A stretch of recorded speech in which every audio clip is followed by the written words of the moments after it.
It is truly amazing how much my life improved and turned around from abject heartache, low self esteem, dealing with dusty behavior from men, dealing with toxic behavior from jealous friends, having just negativity around me, to glowing up to abundance and love and prosperity within 1 year. And it all happened from my own healing.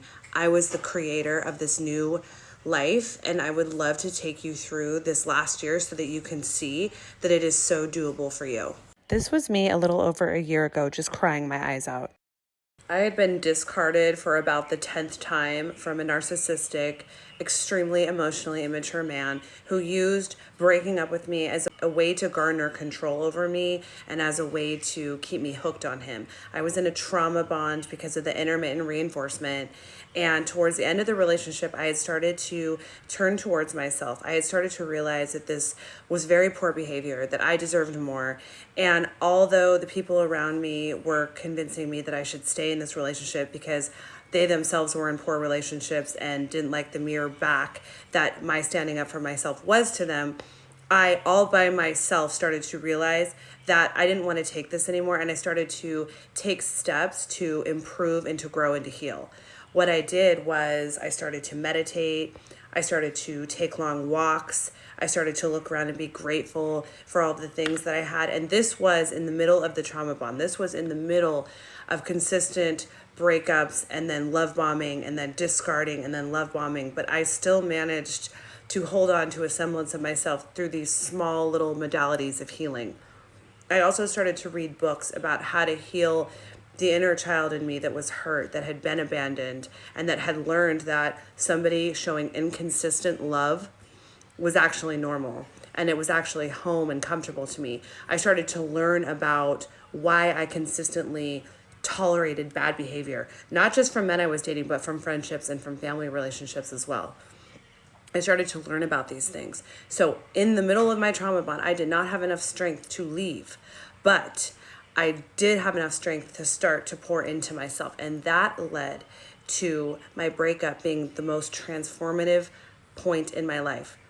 I created a breakup cheat sheet, which you can find in my series.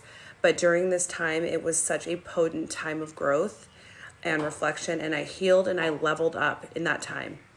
And I was very, very careful about who I dated when I started to dip my toe back into the dating world. And I chronicled it all on this app. So if you want to see my growth, go back and watch some of my older videos. But this is a video that I recorded here on this app during that time of healing and after I had really salvaged the part of myself that had been destroyed in this relationship. I really took a very consistent and intentional stab at healing. And I started to realize through this healing process how much worth I had. Listen to this. My worth was inherent the day that I came into the world, and it will be until the day that I go out and beyond. And it doesn't matter what anyone does to me, what anyone thinks of me, how someone rejects me. It doesn't change that value. It feels so good and empowering to have that knowledge. I have truly created that safety within myself now, that somebody cannot change the concept I have of myself. And it took a lot of pain to get to this point. So for those of you who are suffering right now, for those of you who are really struggling with your self-worth, for those of you who feel discarded, let down, failed by the people who were supposed to love you, there's something really magical about that pain. It really truly does alchemize into self-love and respect as you yourself pick yourself up and get in touch with that divine within. Because there's a reason that you're upset and sad that they rejected you and treated you like shit. And that's because deep down, you know that you were worthy of such better treatment. Deep down, you do have that self-love and you do have that self-respect. And that's why you're so mad and so hurt and offended that they did not see it. It was truly through the pain that I came to this realization. So hang on, hold on. This is not all for naught. I promise. Once I was out of the trauma bond and I could just sit with myself, that's exactly what I did. In being consistent and dedicated to my healing, I realized that I had to be alone. And I sat with the discomfort of being alone. I'm not going to lie and say I wasn't a pick-me. I was a pick-me. And that's why I tolerated poor behavior. I would have rather stayed in a bad relationship and been chosen by somebody than to be alone with myself and actually heal. But this was the final straw in a long series of poor behavior from people. And I finally just cracked, and I was like, I'd rather be alone than be mistreated and be abused. And so that's what I did. During this healing process where I came to these epiphanies, I was alone. And I had no friends really to support me because my friends were in bad relationships. And a lot of my friendships were selfish, one-sided friendships because that was what I tolerated and that's what I viewed as love. And so I had to sit with myself and continue with the meditations, continue with reading and learning about my trauma, but also creating a sense of safety for myself. I had to spend time home alone doing what I wanted to do, tapping into my creative side, allowing myself to explore the younger parts of me and to ask them what they needed. And at that time, the younger parts of me needed safety. They needed a regulated nervous system. They needed a lot of rest and sleep because I had just been dragged by a narcissist. And so that's what I gave to myself. I rested, I read, I created, I did the things I wanted to do. I created safety. So then when I dipped my toe back into dating, I was really aware of what the red flags were because I had not only worked on myself and on healing myself, but I had learned about narcissism and I learned about manipulative behavior and I learned about toxic relationships. My first few months back in dating were just to test myself that I had grown and that I could be alone, and that if a man showed a lot of red flags, I immediately blocked and deleted and moved to the next, and I weeded out the bad ones immediately because I was no longer interested in being picked. That was not my number one goal. It was to find a healthy partner.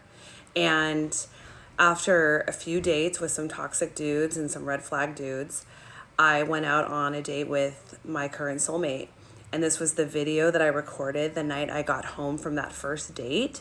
And I want you to look at my demeanor. Look at how relaxed I seem.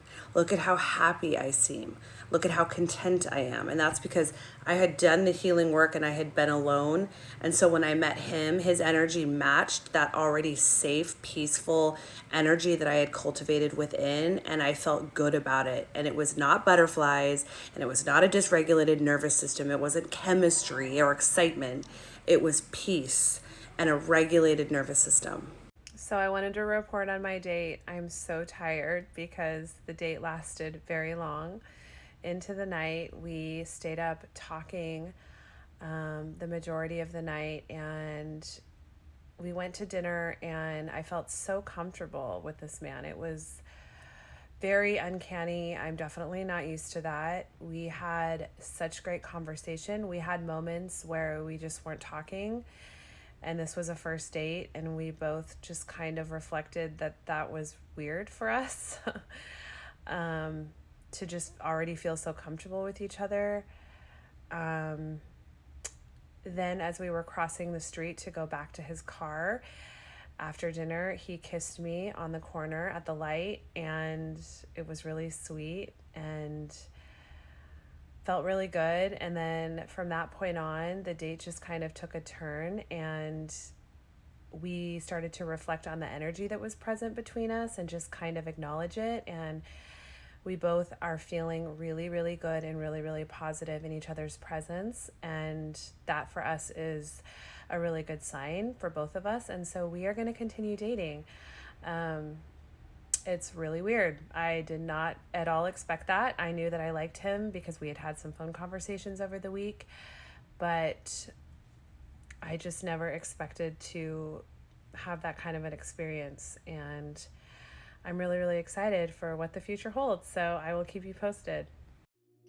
And now, a year later, I am married to this man, and he is my soulmate, and we are truly in divine union. This was at our recent wedding, and after the wedding, we spent a honeymoon together. And this is us at an excursion, a sunset cruise, and I just held on to this man, and I just felt so safe in his arms. He is my safe shelter. He is my home. He reflects the inner peace that I have cultivated within. And that inner peace was created in solitude and in healing. My life is a completely different one than a year ago, and I owe it to my healing.